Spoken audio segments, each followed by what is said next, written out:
कलयुग में मालिक की याद में बैठना या मालिक की याद में आना कोई मामूली काम नहीं है।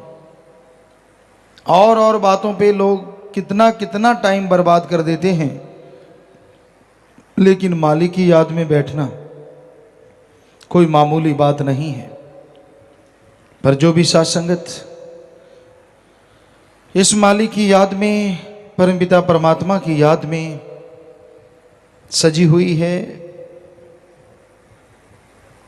बहुत ही खुशियों का नज़ारा देखने के काबिल बनती है। जो भी जीव आके राम नाम में बैठते हैं उन्हें एहसास होता है खुद की कमियों का, खुद के गुणों का, अवगुणों का, और फिर गुणों को ग्रहण करके अवगुणों को छोड़ता हुआ जो इंसान आगे बढ़ता है उसे मालिक के नूरी स्वरूप के नज़ारे मिलने शुरू हो जाते हैं। तो आप सबका सत्संग में पधारने का तहे दिल से बहुत बहुत स्वागत करते हैं। जी आयनु खुशामदीद कहते हैं, मोस्ट वेलकम। तो सत्संग में आना, सुनना, अमल करना, ये तीन बातें आदमी के भाग्य को बदल सकती हैं, यानी अभाग्यशाली को बेहद भाग्यशाली बना सकती हैं। ये तीन बातें, सत्संग में आना, सुनना और अमल करना। तो संत, पीर, फकीर इस संसार में, इस दुनिया में सबका भला करने के लिए आते हैं, सबका भला मांगते हैं और भलाई के लिए दुआ करते हैं। वो कभी किसी का बुरा चाहकर भी नहीं करते, यानी कोई कहे, कोई बोले, किसी के कहने से भी किसी के लिए बुरा या बद्दुआ संत, पीर, फकीर कभी कर ही नहीं सकते। उनके हाथ हमेशा सबके लिए दुआ के लिए फैलते हैं कि हे मालिक, हे राम, हे ईश्वर, हे वाहिगुरु, हे गॉड, खुदा रब, सब तेरी औलाद हैं,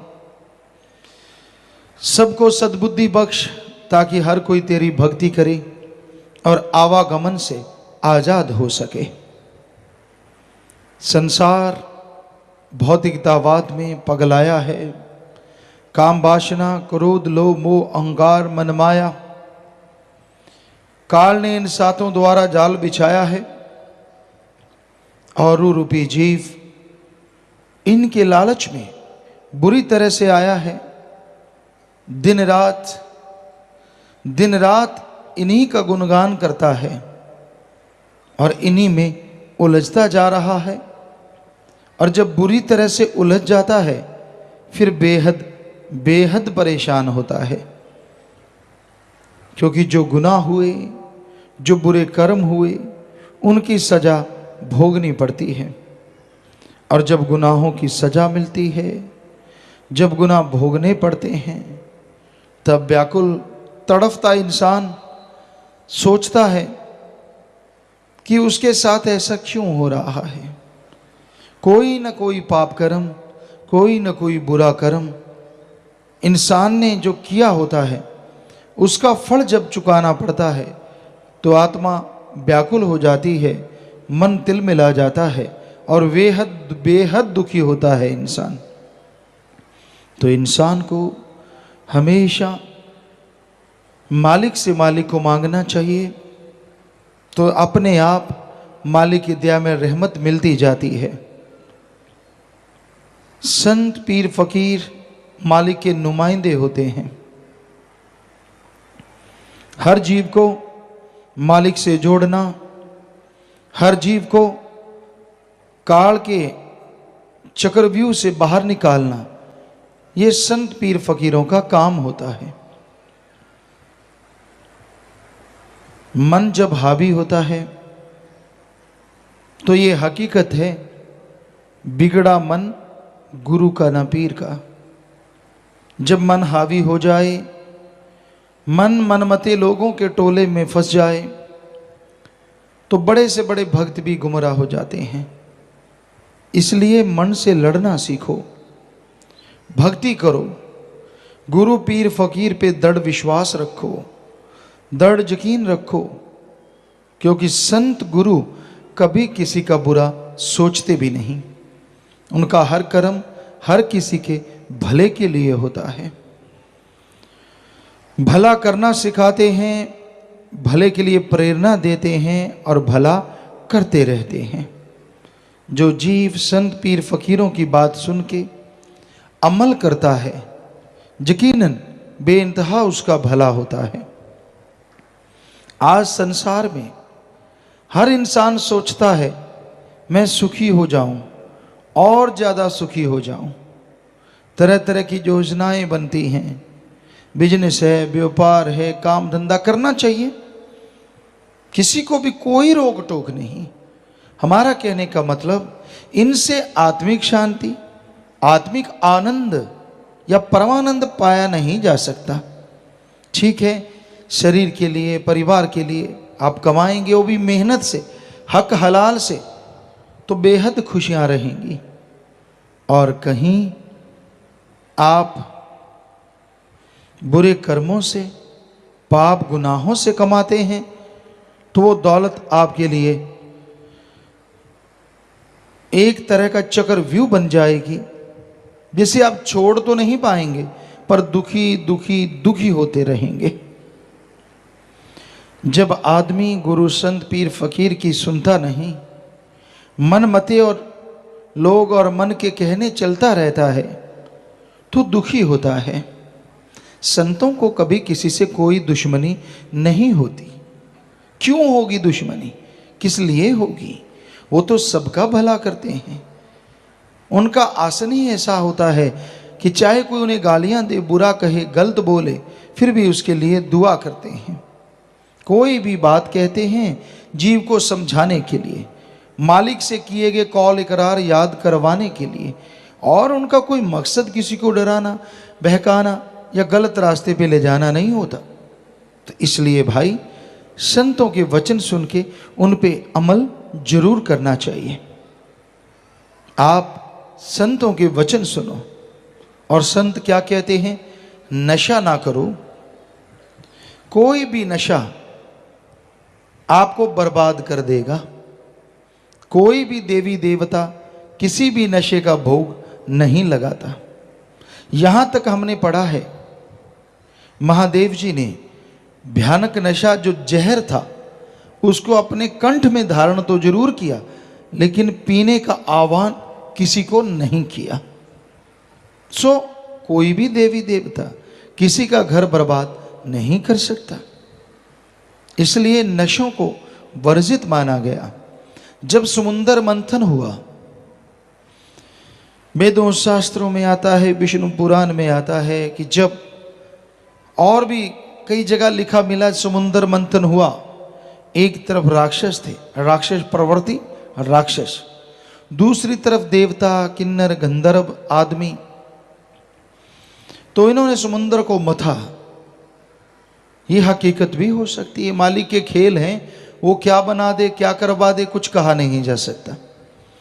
तो उसमें बहुत सारी वस्तुएं निकली, बहुत सारा सामान निकला, जो पूरी सृष्टि की बनावट के लिए का बाद में काम आया। तो उसमें जब नशा निकला होगा, तो वो भी किसी को दर्द है, दवा के रूप में कुछ अलग तरह की दवाई बनाई जा सके, शायद इसलिए पैदा हुआ। लेकिन उसको पिया नहीं, न देवताओं ने, न गंधर्व, न किन्नर, न किसी ने नहीं, उसे पिया राक्षसों ने। तो इसलिए हिंदू धर्म में आया, नशे जितने भी हैं ये राक्षसी पीना है। इस्लाम धर्म में आता है, नशे शैतान का घर है। सिख धर्म में आता है, नशे गंदगी हैं, गंदगी। सुबह का शाम, शाम का सुबह उतर जाता है। पोस्त भंग अफीम मद नशा उतर जाए पर बात, नाम खुमारी नानका चढ़ी रहे दिन रात। कि जितने भी नशे हैं, शाम के सुबह और सुबह के शाम उतर जाते हैं। नशा करना चाहते हो, ओम हरि अल्लाह वाहिगुरु राम के नाम का करो। एक बार चढ़ गया तो दोनों जहान में नहीं उतरेगा। फिर संतों ने कहा कि आप मांस अंडा ना खाएं, आप शाकाहारी हैं, शाकाहारी भोजन लें, क्योंकि शाकाहार इंसान की बनावट भी है। हमारे धर्म शास्त्रों में तो साफ लिखा है शाकाहारी भोजन ही इंसान के लिए अति उत्तम है। यहां तक विज्ञान की बात करें तो अपने बहुत सारी बातें शाकाहारी जीवों से मिलती हैं, मतलब ज़्यादातर क्या, बहुत ज़्यादा। हाथ के नाखून हैं, हाथ है,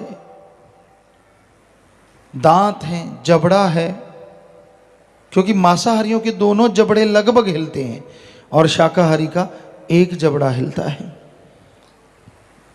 तो दांत हैं, जबड़ा है, आंतड़ियां हैं।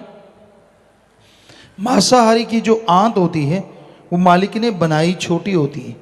डाइजेस्ट सिस्टम इस तरह का होता है कि जल्दी हजम हो और जल्दी चला जाए, लेकिन आदमी की आंत तो बहुत लंबी है और इसमें भोजन अगर वैसे ही तड़के खाया जाए तो उसको पचने में ही 12 से 18 घंटे लगते हैं पूरी तरह से। और अगर मांस को तड़के और उस तरह से कोई खाता है, जो साइंटिस्ट कहते हैं कि टोटली डाइजेस्ट होने के लिए उसे 30 से 48 घंटे लग सकते हैं। तो हमारा शरीर, आंतड़ियां, पाचन क्रिया सब शाकाहारी जीवों जैसी, यानी पूरी शारीरिक बनावट। पहले आपने पढ़ा होगा, हमने भी पढ़ा कि आदि मानव, इंसान के जो पूर्वज थे वो मांसाहारी थे। हम कभी नहीं मानते थे इस बात को। बहुत बार बच्चों में बहस होती, क्योंकि सतगुरु ने, दाता ने 4-5 साल के थे हम तभी नवाज दिया था, अपने नाम से, अपने प्यार से, अपनी मोहब्बत से रंगा था। तो हम अड़ जाते कि ये संभव नहीं है।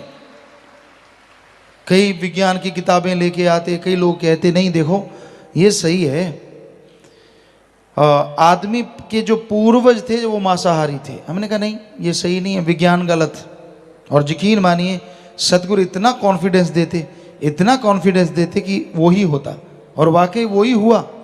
अब साइंस, विज्ञान ने पिछले कुछ महीने या साल हुआ होगा, ये साबित कर दिया है कि हमारे पूर्वज या आदि मानव जो थे वो भी शाकाहारी थे, वो भी कच्चा या पका के भोजन खाया करते थे।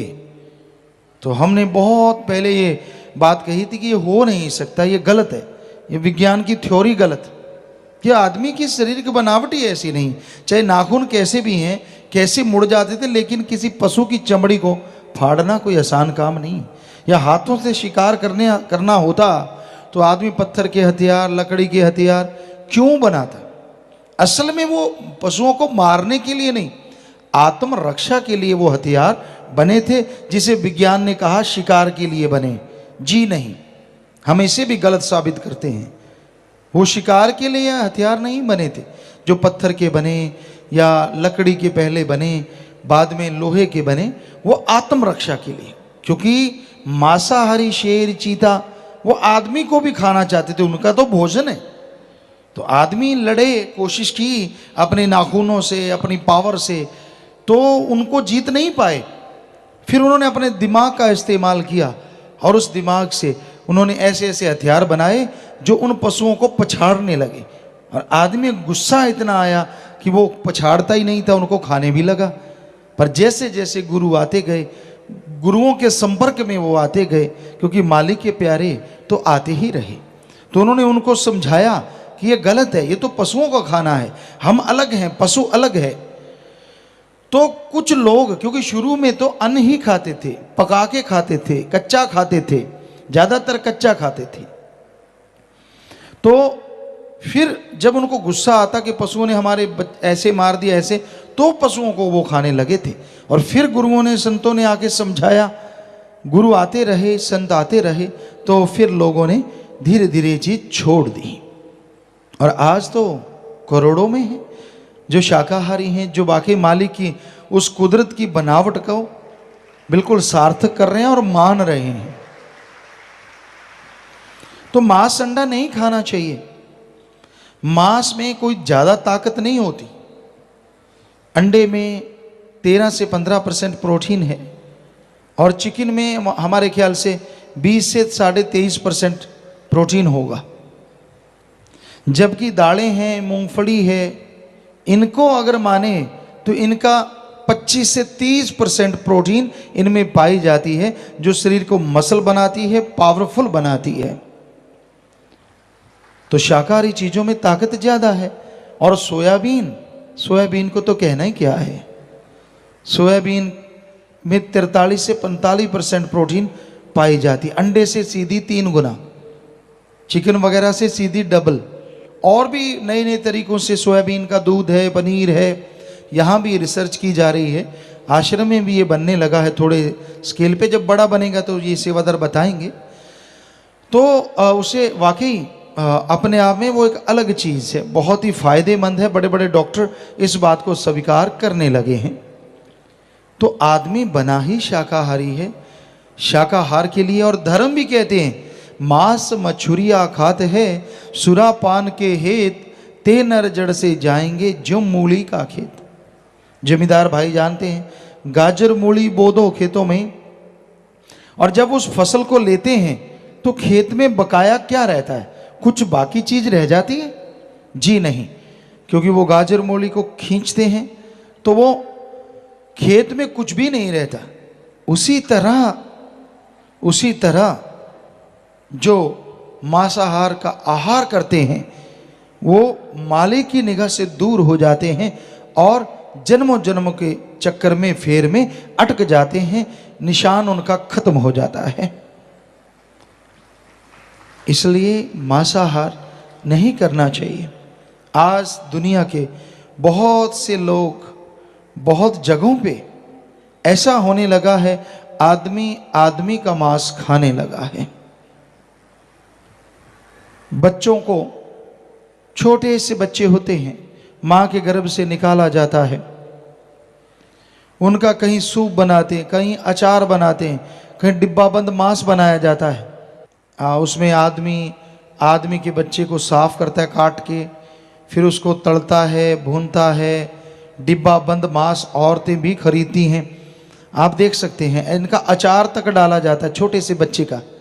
माँ के गर्भ से 5 महीने का होता है तब उसको निकाला जाता है। जी आप देख सकते हैं कैसे ये मांस खाया जा रहा है। तो बेहद दर्दनाक है ये मंजर। अगली तस्वीर में आप देखेंगे कि कैसे उन बच्चों का सूप बनाया जाता है। उन बच्चों को साबुत ही उबालते हैं, जैसे टमाटर का बाकी और वेजिटेबल सूप बनता है, इसी तरह उनको उबाला जाता है और उनका सूप, खोपड़ी का, शरीर का निचोड़ के सारा सूप बना देते हैं, स्किन वगैरह उतार के, जो भी फालतू की चीज़ें, हड्डियाँ निकाल के। आप देख सकते हैं एक प्याली में नन्ही सी खोपड़ी भी है इस फोटो में। क्या हाल है! क्या राक्षस तौबा नहीं करते होंगे, ये तो हमारे भी बाप है, ऐसा तो हमने कभी सोचा भी नहीं। कहते हैं इसमें ताकत बड़ी होती है, जो कि बकवास है, सब झूठ है, ये सही नहीं है। आप देख सकते हैं किस तरह से इंसानियत का नाश हो रहा है।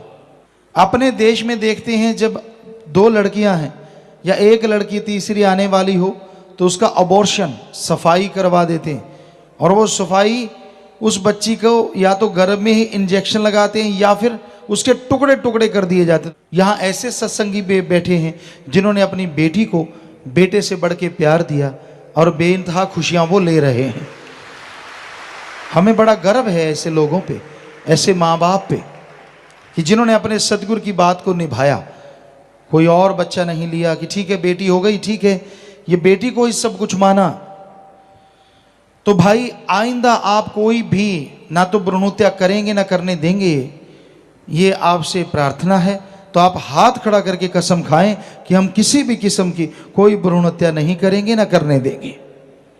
तो मालिक आपको बेइंतहा खुशियां बख्शे, घर में खुशियां आए और मालिक से ओढ़ निभे। सबको बहुत बहुत आशीर्वाद। हाथ नीचे कर लीजिए।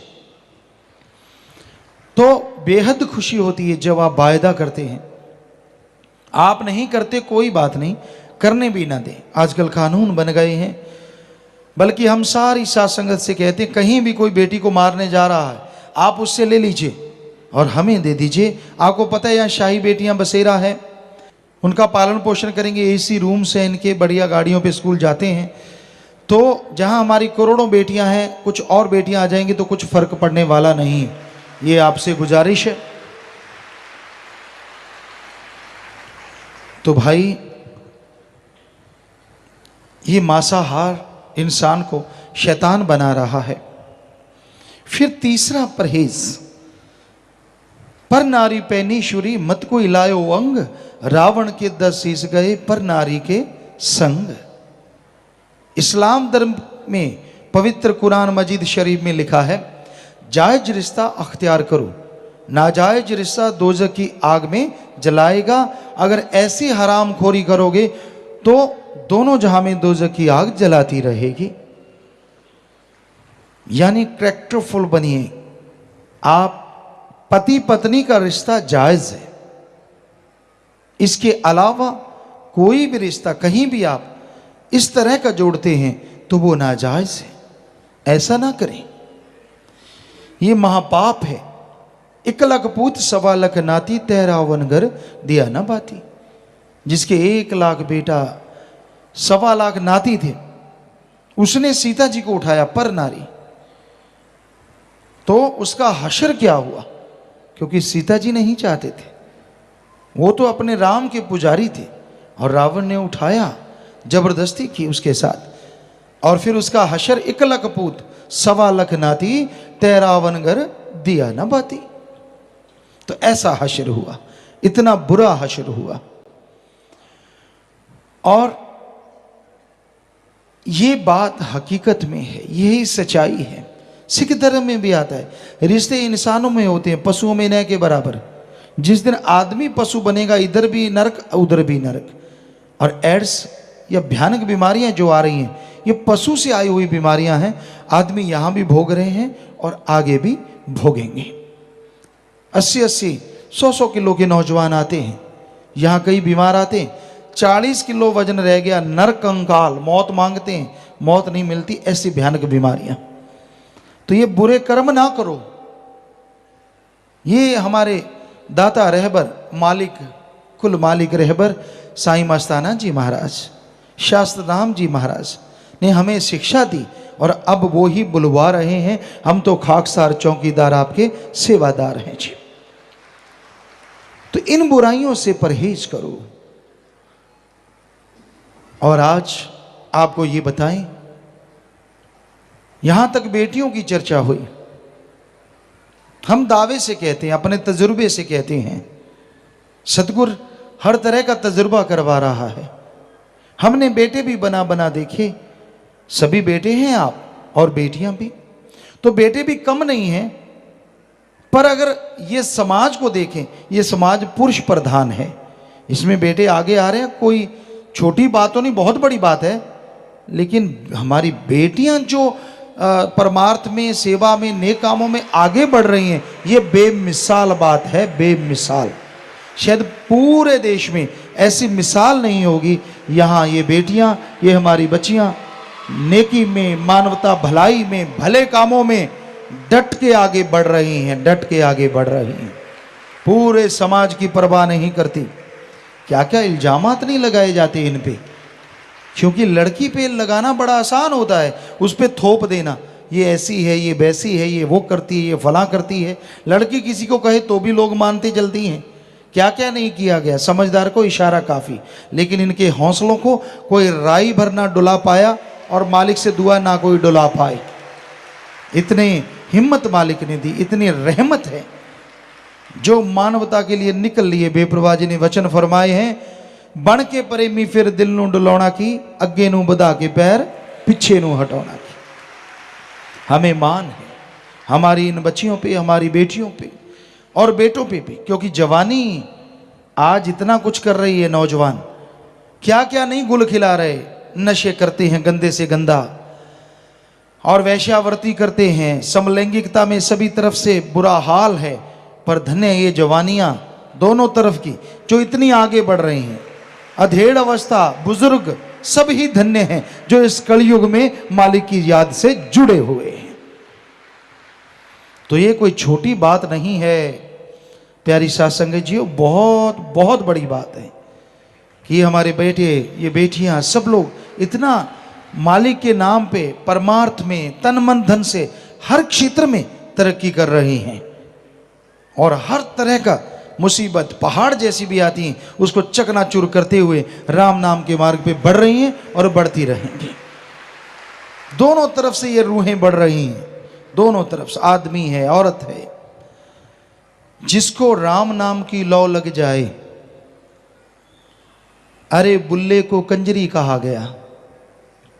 पता नहीं इतिहास में कितनी भक्त औरतें हुई जिनको वैश्या का नाम दिया गया, लेकिन वो मालिक के प्यार में ऐसी नाची कि मीरा बन के आज उनका नाम इतिहास में अमर हो गया और इनका अमर होता रहेगा। ये समाज बड़ा दोगला है। तो भाई इस समाज का कुछ भरोसा नहीं, अपना उल्लू सीधा करने के लिए ये क्या से क्या बना दे। लेकिन यकीन मानिए, राम नाम अल्लाह मालिक की भक्ति इबादत करने वालों का काल महाकाल ना बाढ़ बांका कर सका और ना कर पाएगा।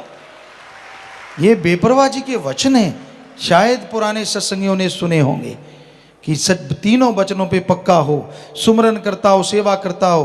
बेपरवाह जी ने एक सत्संग में, शायद पंजाब साइड में, कहीं ये वचन फरमाए कि उसका तो एटम भी कुछ नहीं बिगाड़ सकता। ये कोई मामूली बात नहीं, इतने बड़े वचन। साईं मस्ताना जी महाराज ने तो कितने वचन सच्चे सौदे के मुरीदों के लिए लाके दिए। ऐसी गिफ्ट, ऐसा तोहफा जो मुरीद कल्पना भी नहीं कर सकता, इतना कुछ बख्श के लाए कि जी गरीबी ना रहे, अमीर हो जाएं।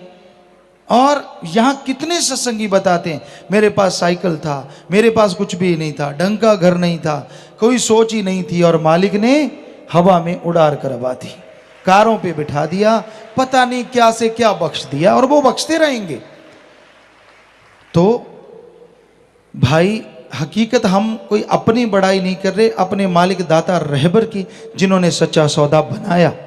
और धन्य वो मुरीद आप सब, धन्य माँ बाप जो लगातार दृढ़ता से इस पे चले आ रहे हैं और कई गुना बढ़ के चलेंगे, और मालिक का तो सैकड़ों करोड़ों गुना हो सकता है आने वाले टाइम में। ये रहमो करम बढ़ता जाए, कुछ पता नहीं। तो अंदर बाहर से झोलियां भरती रहेंगी। जो राम नाम के पुजारी हैं, बस वचनों पे रहिए। तो हमारा कहने का मतलब, क्या लड़के क्या लड़कियां आप रोजाना देखते हैं, कुछ दिनों से तो खास करके तन मन धन से ये परमार्थ में एक दूसरे को पिछाड़ने में लगे हुए हैं। वो पल पल की भक्ति मालिक मंजूर कर लेता है। जब ये स्कीम लड़ाते हैं, कैसे करें, क्या करेंगे, क्या नहीं करेंगे, तो कबीर जी ने कहा था हर श्वास सुमरण ऐसे करवाता है मालिक, जब करवाने पे आ जाए। सारे सोचते थे, कई बच्चे ये हमसे पूछा करते थे, पिताजी ये कैसे संभव हो सकता है, पल पल का सुमरण तो हो ही नहीं सकता। तो ऐसे करवा लेता, वो करवाने वाला डाडा है। इनकी स्कीम चलती है, ये करेंगे आपा बैठ के, वो करेंगे, इस तरह से करेंगे, फिर उधर वाले ये ना कर जाएं और इधर वाले सोचते हैं उधर वाले ना कर जाएं। सबका कुछ ना कुछ चोंच में चलता ही रहता है। और ये चले तो ये जगह, जो बेपरवाह ने बोला सचखंड का नमूना, वाकई आपको सचखंड के नज़ारे भी मिलने शुरू हो जाएं। तो ये आपकी भावना है। तो घोर कलयुग में आप जो परमार्थ में, नेकी में, भलाई में आगे बढ़ रहे हैं, ये बेमिसाल है। और हम सबके लिए मालिक से दुआ करते हैं, मालिक सबको सद्बुद्धि बख्शे, हर कोई नेकी भलाई में आगे बढ़े, कोई भी बुराई में ना फंसे, कोई बुरे और बुराई के जाल में ना उलझे। हर कोई मालिक का गुणगान गाए, चाहे कितना भी कोई दूर बैठा हो, मालिक वहां भी झोलियां माला माल कर देता है। और जो सत्संग में लगातार चल के आते हैं, रूहानी मजलिसों में आते रहते हैं, कहना ही क्या है, बस जब बैठो भावना शुद्ध रखो, मालिक से लिप जोड़ के रखो, यहाँ किसी भी तरह की अलग तरह की हरकत ना करो, ध्यान मालिक से जोड़ो, तो वो पता नहीं क्या कुछ आपका पल पल का मालिक मंजूर करेगा। ये मालिक कहने सुनने से परे रहमत कर रहा है। आज के दौर में इंसान भौतिकतावाद में बुरी तरह से उलझा हुआ है। ओम हरि अल्लाह वाहिगुरु गॉड खुदा रब का नाम तो इंसान भूल चुका है, या यूं कहें मालिक का नाम जब जरूरत हो तब इंसान को याद आता है। आगे पीछे इंसान भौतिकतावाद में बुरी तरह से उलझा है। क्या इस नए दौर में, इस युग में प्रभु का नाम कोई फायदेमंद है? इंसान वही सौदा करता है, वही बिजनेस व्यापार करता है जिसमें उसे लाभ हो, फायदा हो। कोई भी ये सोच के पैसा नहीं लगाता कि मैं पैसा लगाऊं और वो डूब जाए, बल्कि दुगने चौगने के चक्कर में लोग रहते हैं। तो क्या राम नाम का भी कोई फायदा है? इंसान कहता है मेरे पास पैसा है, ऐशो इशरत है, साजो सामान है, मैं भगवान का नाम क्यों लूं? क्या जरूरत है मुझे? क्या मिलेगा मुझे? तो भगवान का नाम जितना लाभदायक है, इतना दुनिया में कोई दूसरी चीज हो नहीं सकती। चाहे आप अमीर हैं, चाहे आप गरीब हैं, ईश्वर का नाम हर किसी के लिए जरूरी है। कैसे? मान लीजिए आपको आने वाले टाइम में, फ्यूचर में बहुत भयानक बीमारी लगने वाली है, बहुत दर्द सहन करना पड़ेगा आपको। उस बीमारी की वजह से आप सालों साल चारपाई पे रहेंगे, लाखों करोड़ों रुपए आपके खर्च हो जाएंगे, और फिर शरीर जल्दी से तंदुरुस्त होता नहीं, उस पर समय लगता है। क्या आपके पास कोई ऐसा tonic, allopathy, Ayurveda, naturopathy, homeopathy, इन सब में क्या कोई ऐसा टॉनिक है जिसको ले लिया जाए और वो बीमारियां लगे ही ना? जी नहीं। किसी भी पद्धति के पास ऐसा टॉनिक नहीं है जिसको लेने से आने वाले पहाड़ जैसे रोग कंकर में बदल जाएं। तो क्या यह संभव हो सकता है? जी हां। आपके आने वाले रोग अगर आपको लगे ही ना, सालों साल जो चारपाई पकड़नी है वो छूट गई, लाखों करोड़ों रुपए खर्चा आना था वो छूट गया, क्या इससे बड़ा लाभ का कोई और सौदा हो सकता है? आप कहेंगे नहीं हो सकता, पर यह सौदा कौन सा है? यह सौदा है राम नाम की भक्ति। करना कुछ ही नहीं, भक्ति का तरीका जान लो, उसका जाप करते रहो, घर में रहो, परिवार में रहो, काम धंधा करते रहो, लेटे रहो, बैठे रहो, कोई पाबंदी नहीं है।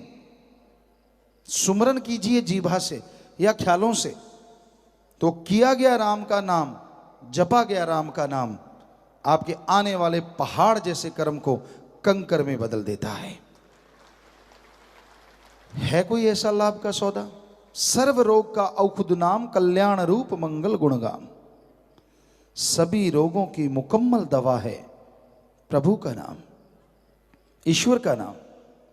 ईश्वर के नाम का जाप करो, मालिक के नाम की भक्ति करो। ईश्वर का नाम सिर्फ इस बीमारियों से ही नहीं बचाता। आपको कोई गम है, कोई चिंता, टेंशन है, तो राम का नाम उन गम चिंताओं से, अल्लाह वाहिगुरु गॉड का नाम इस टेंशन से आपको टोटली फ्री कर देगा। कैसे? आदमी को टेंशन, चिंता होती है जब कोई परेशानी आ जाए, कोई प्रॉब्लम हो और उस परेशानी का हल दिमाग से ना मिले, वो सोचता रहे,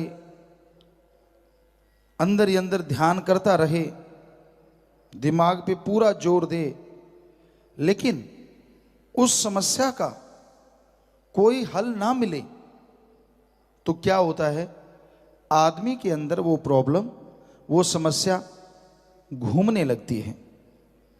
जितने बार वो टेंशन, वो समस्या घूमती, उतनी ही टेंशन बढ़ती जाती है।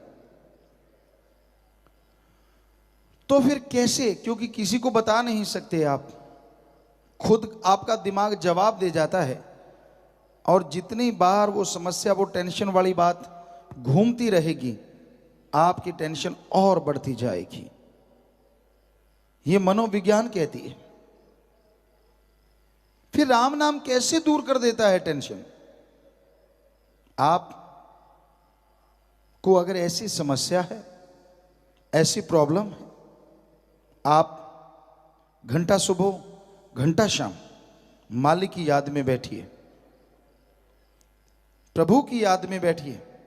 उससे क्या होगा, वो आपके दिमाग की सोचने समझने की ताकत को 1.5 गुना, डबल या 3 गुना भी कर सकता है। पहले जो समस्या का हल आपके दिमाग में नहीं आ रहा था, जैसे ही आपके दिमाग की शक्ति 1.5 दुगनी हो गई, तो नेचुरली उस प्रॉब्लम का सॉल्यूशन आपको आपके अंदर से मिल जाएगा और आप टोटली टेंशन फ्री हो जाएंगे। ऐसे काम करता है अल्लाह वाहिगुरु राम का नाम, टोटली टेंशन फ्री कर देता है। और जरा सोचिए, जिस आदमी को कोई टेंशन नहीं, कोई प्रॉब्लम ही नहीं है, उससे सुखी इंसान क्या दुनिया में दूसरा हो सकता है? जी नहीं। क्योंकि लोगों को बहुत परेशानियां हैं, डायरेक्ट इनडायरेक्ट, बताते नहीं हैं। कोई किसी किस्म की परेशानी से जूझ रहा है, कोई किस किस्म की, कोई शारीरिक, कोई पारिवारिक। तो इन परेशानियों से मुक्ति का बड़ा आसान तरीका है ओम हरि अल्लाह राम का नाम, मेथड ऑफ मेडिटेशन। उस गुरु मंत्र को, उस कलमा को जैसे जैसे आप जाप करेंगे, अदा करेंगे, वैसे वैसे आपके सोचने की शक्ति बढ़ती जाएगी। नासा साइंस केंद्र अमेरिका में ये बात कही गई कि अगर आप मेथड ऑफ मेडिटेशन करें, यानी ध्यान में बैठें, तो आपकी विल पावर बढ़ेगी। किसी ने पूछा कैसा ध्यान? कहते एक वर्ड ले लो, जैसे ओम हरि अल्लाह गॉड, और उसका कंटिन्यू अभ्यास करो, लगातार जाप करो, तो आपका विल पावर बढ़ेगा, आत्मविश्वास बढ़ेगा। और ये साइंस मानती है आत्मविश्वास सफलता की कुंजी है। जिसके अंदर आत्मविश्वास होता है, सफलता उसके कदम चूमती ही चूमती है। और हमारे वेदा काल में, सभी धर्मों में ये लिखा हुआ है कि अगर जल्दी आप गम, दुख, दर्द, चिंता, बीमारियों से मुक्ति चाहते हो और प्रभु अल्लाह वाहिगुरु गॉड खुदा की दया में रहमत को जल्दी हासिल करना चाहते हो, तो सुबह सवेरे 2 से 5 में जागो। 2 बजे जागे या 3 बजे या 4 बजे, और फिर 1 घंटा मालिक को याद करो। इस समय को हमारे हिंदू धर्म में ब्रह्म मुहूर्ता, सिख धर्म में अमृत वेला, इस्लाम सूफी संतों ने बांगे वक्त या फर्ज, और इंग्लिश फकीर the gods prayer time, the gods prayer Indian time, early morning between 2 to 5, 2 से 5, इसमें मालिक को याद करो। और नासा साइंस केंद्र भी कहता है, जो हमें बताया गया, कि सुबह 2 से 5 का जो टाइम है इसमें जागो, ऑक्सीजन ज़्यादा और शुद्ध होती है। मेडिटेशन करोगे तो जल्दी विल पावर बढ़ेगा। तो जो धर्मों में हजारों साल पहले कहा था, आज साइंस भी मान रही है, विज्ञान भी मान रही है। तो ऐसा करने से आपका आत्मबल जल्दी बढ़ेगा और आप मालिक की कृपा दृष्टि के काबिल, दया में रहमत के काबिल बनते चले जाएंगे। अब जरा सोचिए कितना फायदेमंद है मालिक के नाम का सौदा। कुछ नहीं देना आपने, ना घर छोड़ना है, ना परिवार छोड़ना है, ना नौकरी छोड़नी है, ना घर छोड़ना, ना बाल बच्चे, ना धर्म छोड़ना, ना पहनावा बदलना। मालिक को इन चीज़ों से कुछ लेना देना नहीं और ना ही कुछ देना, क्योंकि ओम हरि अल्लाह वाहिगुरु राम मंगता नहीं। दिमाग में याद रखो, वो दाता था, दाता है और दाता ही रहेगा। वो देता ही देता है, लेता नहीं है। ये तो आम लोग होते हैं जो चढ़ाते हैं और लोग ही होते हैं जो उठा के खा जाते हैं। मालिक के पास एक नया पैसा नहीं जाता। तो यही हकीकत है, यही वास्तविकता है कि उस सुप्रीम पावर, उस मालिक को अगर आप हासिल करना चाहते हैं, कृपा दृष्टि पाना चाहते हैं, तो मूल मंत्र जरूरी है। जैसे दूध में घी होता है, उसको निकालने के लिए एक मेथड है, पुरातन मेथड। सारा दिन दूध गर्म करते हैं, शाम को जाग लगा देते हैं, दूध जम जाता है, उसको बिलोते हैं, मक्खन आता है, उसे गर्म करते हैं, छाछ अलग और घी अलग हो जाता है। धरती में से पानी निकालते हैं, बोरिंग कीजिए, पाइप डालिए और यहां पानी है जरूर आएगा।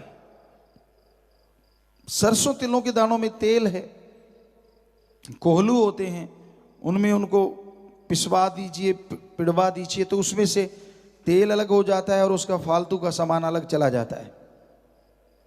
इसी तरह एक मेथड है जिसके द्वारा आप उस सुप्रीम पावर ओम हरि अल्लाह गॉड खुदा रब को देख सकते हैं, उसकी शक्ति को हासिल कर सकते हैं। और उस मेथड को ही हमारे हिंदू धर्म में गुरु मंत्रा, नाम दीक्षा, इस्लाम धर्म में कलमा, सिख धर्म में नाम शब्द और इंग्लिश फकीर द गॉड्स वर्ड या मेथड ऑफ मेडिटेशन कहते हैं। आपको वो लेना है। लेने से मतलब आपको याद करना है वो मेथड, जुबान पे चढ़ा लेना है, बस फिर चलते, बैठ के, लेट के, काम धंधा करते हुए जीभा से, ख्यालों से आप गुनगुनाइए, गाते रहिए, बोलते रहिए। जैसा भी आप उसको गा लेंगे वो मालिक की दरगाह में मंजूर कबूल होगा और बदले में आपको खुशियां जरूर देगा। इंसान को कितना बढ़िया अवसर दिया है प्रभु ने, अल्लाह वाहिगुरु गॉड ने, कि वो उसका नाम ले सकता है। जबकि 84 लाख जोनियों में जितनी भी वनस्पति, पेड़ पौधे, घास फूस, कीड़े मकोड़े, पक्षी, जानवर, किन्नर गंधर्व देव, कोई भी प्रभु का नाम लेके मोक्ष मुक्ति हासिल नहीं कर सकता। कितना बढ़िया मौका है कि इंसान मालिक का नाम लेके जीते जी मुक्ति और मरणोपरांत मोक्ष हासिल कर सकता है। यही है सच्चा मोक्ष। अगर जीते जी मोक्ष नहीं मिला तो मरने के बाद वाले मोक्ष को किसी ने क्या करना है। जीते जी मोक्ष, गम, दुख, दर्द, चिंता, परेशानी, टेंशन से मुक्ति, और मरने के बाद आवागमन से मुक्ति।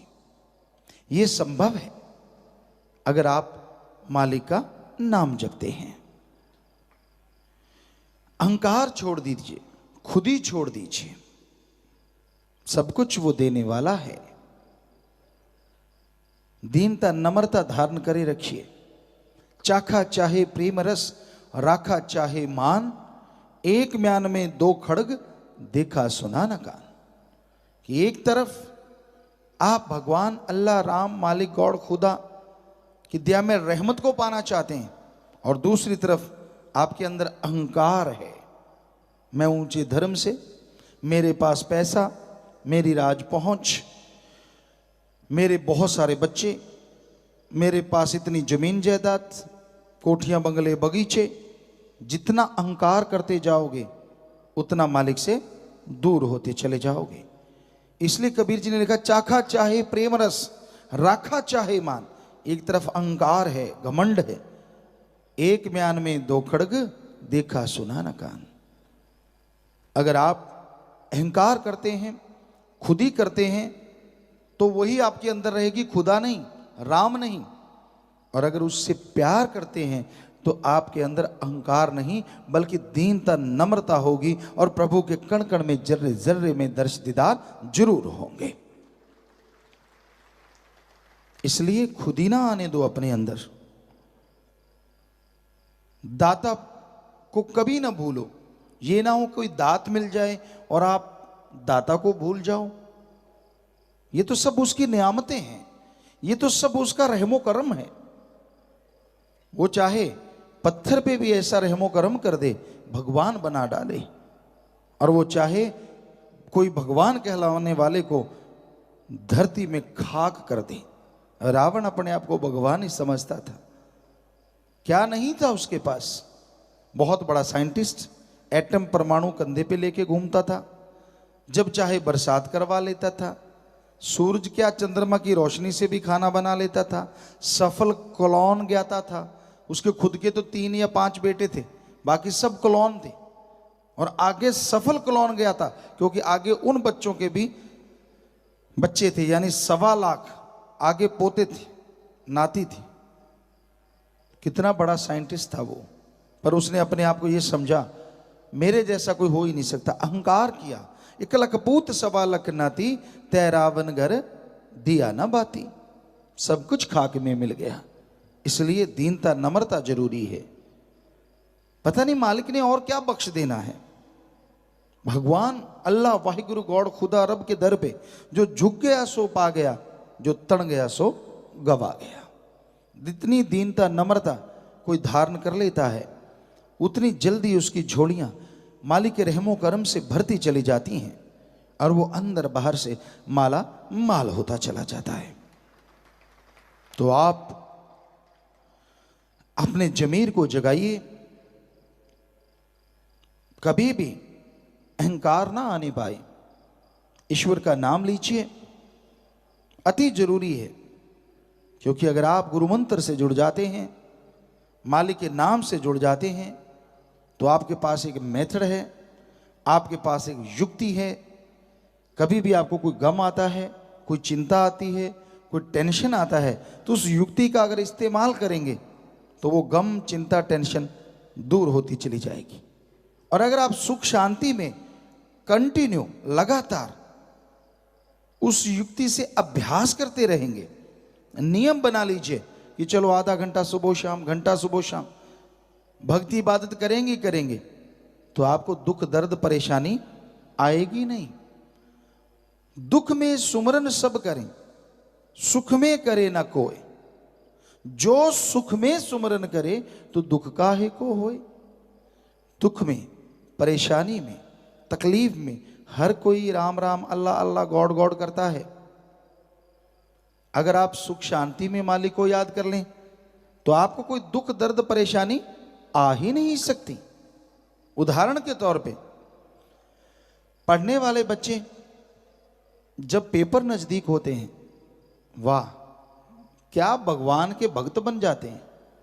प्रभु मैं तुझे लड्डू चढ़ाऊंगा, तुझे हलवा चढ़ाऊंगा, तुझे पैसे चढ़ाऊंगा, और बदले में रात को पेपर दिखा जाना जो कल को आएगा। क्या कमाल है। पक्का तेरा भक्त बन के रहूंगा और अगली बार पक्का पढ़ा करूंगा, इस बार बेड़ा पार कर दो। हर बार यही हाल होता है। तो किसी का बच्चा बीमार हो जाए, मालिक ना करे ऐसा हो, पर कर्म तो चलते ही रहते हैं। बच्चा बीमार हो और डॉक्टर कह दें कि ये तो लाइलाज है, फिर देखिए कैसे भगवान की मिन्नत करता है, भगवान तेरी काली पीली नीली गऊ मेरे बच्चे को बचा ले, मैं तो तेरा ही बंदा हूं। पहले किसका था भाई? पहले भी तो भगवान का ही था, पर वो याद नहीं था क्योंकि तेरे को सुख था। तो हमारे धर्म शास्त्र सभी कहते हैं, सभी धर्मों के, कि आप सुख शांति में भी सुमरन करेंगे, भक्ति इबादत करेंगे तो आपके गम दुख दर्द चिंताएं मिट जाएंगी, आपके आने वाले रोग आपको लगेंगे नहीं। इसलिए नियम बना लीजिए कि आपने 15 मिनट, आधा घंटा, 5 मिनट, 2 मिनट सुबह शाम सुमरण करना ही करना है। अगर आप नियम बना लेंगे तो मालिक का नाम ले पाएंगे, नियम नहीं बनाएंगे तो राम का नाम नहीं लिया जा सकता, और बातों में ही ध्यान उलझा रहता है। तो समय आपने निश्चित कर रखा है, सुबह सवेरे उठते हो, रफा हस्त दौड़ के जाते हो, चाय पानी नाश्ता लेते हो, अभी खा के हटते हो, दोपहर के खाने का फिक्र पहले हो जाता है, यार फलां जगह जाना है, कोई इंतजाम, फिर शाम का खाना। तो ये सारा कुछ आपका नियम है। दफ्तर जाते हो, काम धंधा करते हो, हर कार्य के लिए आपके पास नियम है, आपके पास समय है, पर इस समय में प्रभु के नाम का, अल्लाह मालिक की भक्ति का कोई समय निश्चित ही नहीं है कि आप किस टाइम पे मालिक का नाम लिया करेंगे। टाइम निश्चित करना अति जरूरी है। तो वो समय निश्चित कर लीजिए कि इस समय मैंने मालिक को याद करना ही करना है, तो आप मालिक का भक्ति कर सकेंगे, और तो जाके आपके आने वाले भयानक कर्म पहाड़ से कंकर बनेंगे और मालिक की दया में रहमत के काबिल आप बनते चले जाएंगे। देखिए, एक नया पैसा नहीं आपने लगाना, धर्म नहीं बदलना, कपड़े अलग तरह के नहीं पहनने, एक नया पैसा नहीं आपने देना, घर परिवार नहीं छोड़ना, किसी भी तरह के किसी चक्कर में नहीं उलझना। बस एक मेथड लेना है, गुरु मंत्र तरीका लेना है और फिर उसका अभ्यास करते रहना है। जब भी आपका दिल करे, कोई पाबंदी नहीं, 24 घंटे में जब भी दिल करे, अगर निश्चित कर लो तो फिर तो कहना ही क्या है, फिर तो रहमत जल्दी बरसेगी। अदरवाइज जब भी जाप करोगे 2 मिनट 4 मिनट, वो जाप किया गया व्यर्थ नहीं जाएगा, उसका फल आपको लाजमी मिलेगा ही मिलेगा।